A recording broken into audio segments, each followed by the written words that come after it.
ये कामर भरने नहीं आ रहे, इससे दो नुकसान हो रहे हैं। हमें समझना भी चाहिए और हमारी सरकार को भी समझना चाहिए, धर्म गुरुओं को, सबको इस पर विचार करना चाहिए कि डीजे तो बिल्कुल ही बंद करवा देना चाहिए। ब्याह शादियों में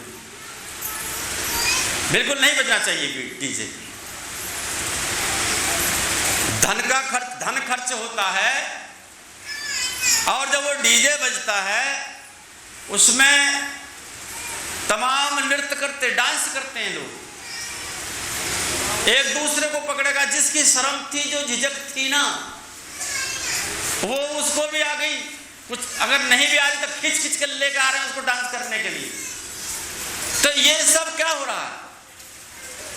हमारे संस्कारों का हनन हो रहा है।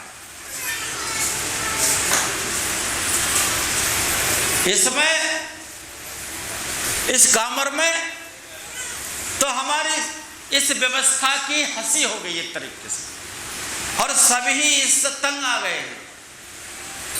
ध्वनि प्रदूषण इतना हो गया है, दीवारें कांपने लगती है, इतने हैवी आ रहे हैं डीजे। तो ये सब चीजें जो हमारे समाज में हो रही है ना, ये हमारे धर्म गुरुओं की कमी की वजह से और इन पंडितों ब्राह्मणों की वजह से।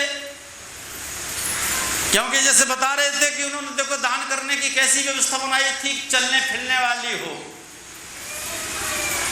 लेकिन ऐसी जैसी वो महिला थी उसने उसकी चाल को बंद कर दिया।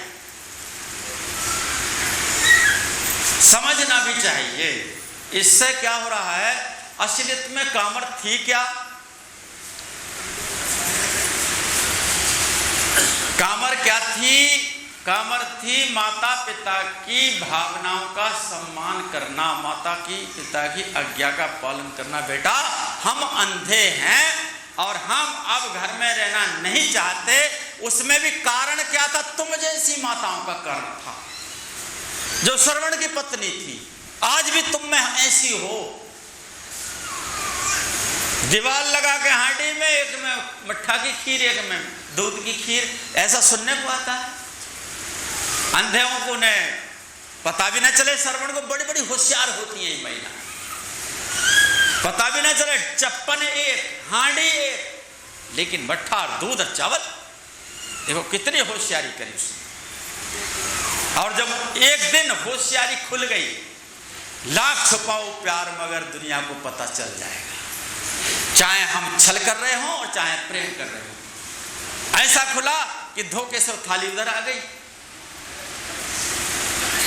अब देखिए, जब माता पिता ने ये देख लिया कि भाई, पिताजी ने कहा बेटा आज बहुत दिन में खीर मिली है, बेटा बोले पिताजी रोज ही बनती है। इसका मतलब जब उसने खाई, उसके पास खट्टी खीर आई, तब उसे एहसास हुआ, अरे बता, बोले बेटा हम तो रोज खट्टी ही खाते थे। अब उन्हें बैराग हो गया, बताओ कौन अपना है जिनके लिए हम पूरे जीवन करते रहे, जिस बहू के लिए इतना प्रेम से सब कुछ किया, शादी व्यवहार किया, संस्कार किए। तब उनको बैराग हो गया, बेटा हमारी बेटी तो हमारे अनुकूल है नहीं, अगर तू हमारी बात को समझता हो तो अब हम यहाँ रहना नहीं चाहते, अब हमें तू तीर्थ मूर्त में ले चल। तो माता पिता की सम्मान, मैं माता पिता को लेके गया था वो श्रवण, ये यहाँ से शुरू है और कोई खास इसमें नहीं है। तो अगर तुम इस सावन के महीने रोजाना उठ करके माता पिता के चरण छूकर नमस्कार करो तो ये एक कामर नहीं, लगभग 10 कामर का फल मिल जाएगा सावन के महीने में। एक महीने नियम करके तो देख लो, आपके ऊपर कृपा ना बरसे माता पिता की तो कहना। भगवान ने कहा मेरे मार्ग पर चल करते हो देख, सारे रास्ते ना खोल दूं तो कहना, मेरे प्रति कुछ सुनकर तो देख, कृपा ना वर्षे तो कहना, मेरे प्रति कुछ खर्च करके तो देख, कुबेर का भंडारी ना बना दूं तो कहना है। मेरी चर्चा